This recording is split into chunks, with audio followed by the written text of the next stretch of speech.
Hi friends, welcome back to our channel. Happy new year.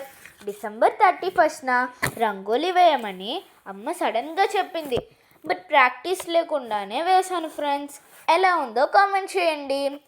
డాట్స్తో ముగ్గు వేశాను. Colours కూడా నా ఐడియాతోనే వేశాను ఫ్రెండ్స్. మా స్ట్రీట్లో అందరూ రంగోలీలు వేశారు. అందరూ 12 వరకు ఉండి ముగ్గులు వేశారు. అక్కడ ఆ అమ్మాయి రంగోలీ అయితే నాకు చాలా నచ్చింది ఫ్రెండ్స్. అలానే మా వీధిలోని మేము కేక్ కట్ చేసాము. అందరం కలిసి పిక్స్ కూడా తీసుకున్నాం ఫ్రెండ్స్. డీజే పెట్టి సాంగ్కి డ్యాన్స్ వేసాం. నేనైతే జ్వాలారెడ్డి సాంగ్కి డ్యాన్స్ వేశాను ఫ్రెండ్స్. ఇంకా కేక్స్తోని ఫోటోలు కూడా తీసుకున్నాము. జనవరి 1న మా ఫ్రెండ్స్కి లాలీపాప్స్ ఇచ్చి గ్రీట్ చేశాను ఫ్రెండ్స్.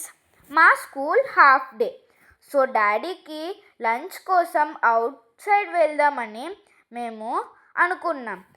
మేము అప్పటి వరకు విజిట్ చేయని గోల్డెన్ స్పూన్ రెస్టారెంట్కి వెళ్ళాం. అక్కడ అట్మాస్ఫియర్ నాకు చాలా నచ్చింది. బట్ న్యూ ఇయర్ కదా, చాలా క్రౌడ్ ఉంది, సో ఫుడ్ కొంచెం లేట్ అయింది. మేము veg manchow soup, butter garlic mushroom, crispy corn, ఇంకా special veg fried rice order చేసాం. ఇక్కడ ఫుడ్ అయితే టేస్టీగా అనిపించింది. ఇక్కడ కొన్ని పిక్స్ తీసుకున్నాం ఫ్రెండ్స్. ఈరోజు మా న్యూ ఇయర్ని మేము ఇలా సెలబ్రేట్ చేసుకున్నాం. మీరు మీ న్యూ ఇయర్ని ఎలా సెలబ్రేట్ చేసుకున్నారో కామెంట్ చేయండి friends. Thanks for watching this channel. Bye bye. Please subscribe.